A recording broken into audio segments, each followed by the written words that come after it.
So, by our reckoning, it's about 20 years or so since you haven't been in the professional game. So how are you finding it? It's great. It's really good. Summertime has taken on a whole new meaning. Being able to get out on the golf course and go and play with the kids and do all sorts of stuff that I haven't done for 20 years in the summer, in the English summertime. So terrific. I knew it was time to retire. The legs weren't carrying me anymore, and so I haven't looked back really. It's been great. There must be something you're missing. Well, I miss first mornings of test matches. I miss those. The 2 days that sort of build up for any test match. I always love that sort of the atmosphere and the apprehension and the tension of that. But other than that, no, I'm pretty happy to be where I am now. It's the actual hard graft. You're not missing the aches and the pains. Yeah, and the fielding for sure. So yeah. Anything else? I suppose the travel, you don't miss that, do you? No, I mean, I always love that part of it. You know, the whole experience of being a professional cricketer was, you know, I loved it from start to finish, which is why I don't regret anything now. You know, it was a terrific career. Played for a very long time. I was very lucky. Loved playing at Surrey for all that time. You know, never even considered that I'd play anywhere else. And so to start there and finish there, and to have had all the wonderful things that happened to me along the way, it's just been great. A lot of players that you speak to, not just cricketers from any sport, say that probably the overriding thing that they miss is the dressing room. I mean, what's so special that goes on in there? I mean, surely it's just a place to change your clothes. What happens in there that makes you miss it so much? I can't go into that. Oh, come on, you must be able to tell us some secrets of the dressing room. Well, no, I mean, it's just the fact that, you know, imagine, I suppose it's a bit like working here. You kind of, you rock up and there's a lot of banter flying around. No, we don't talk off air. No, I noticed that this morning, actually. Very miserable, the pair of you. But, you know, it's, you know, there's no, you know, it's just a very, very relaxed atmosphere. You know, you share a lot of highs and lows with all these people, and at the end of the day, you're playing a game for a living. So it doesn't get much better than that. Particularly with those Surrey players and England players, because you literally did grow up with them at Surrey, didn't you? Yeah, I mean, very, very fortunate period of time for the club where we had a lot of guys all around about the same age who played youth cricket together and came through and became a very, very successful county side together, and a lot of us played test matches and one-day games together as well. So it was a golden period for the club and a very, very lucky time to be part of it. Are you one of those players who, once you put the kit bag away, it's never coming out again, like Mike Atherton, Nasser Hussain? Yeah, I have been asked a few times this summer if I'd turn out and play, and I just, you know, at the moment I'm enjoying doing other things, and you know, it doesn't mean that I'll never ever play cricket again, but at the moment it's quite a long way down my list of things to do. Never say never. Well, you're part of a cricketing family. Your dad played and coached for years, your brother played, your uncles as well.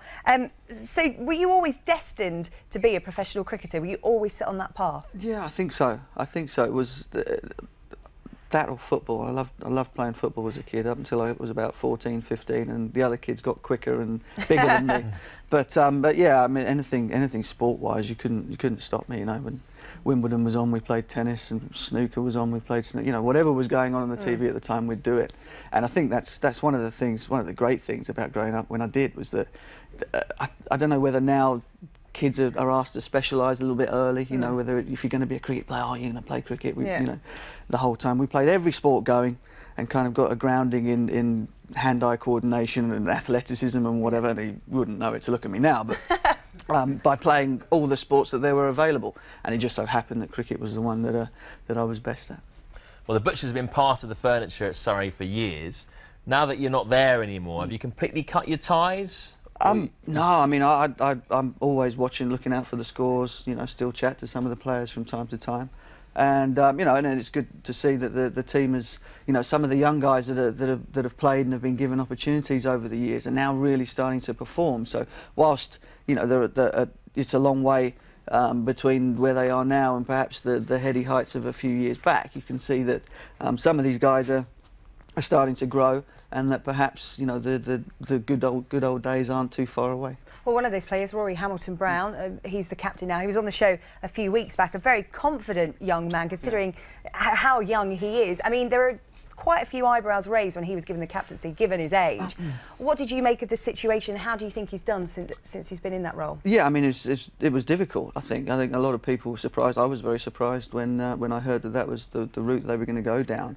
And, you know, Rory, I was when I was captain of the side, when Rory left, I was pretty disappointed because at the time we were crying out for young players. We needed them to be coming through, and he just, you know, he decided that his future lay elsewhere at that particular time.